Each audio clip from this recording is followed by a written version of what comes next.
గుండె దాటి గొంతు దాటి పలికిందేదో వైనం,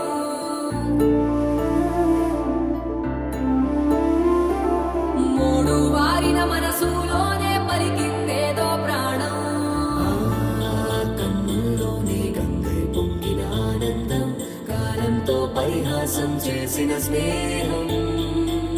పొత్తులు దాటి హద్దులు దాటి జగములు దాటి యుగములు దాటి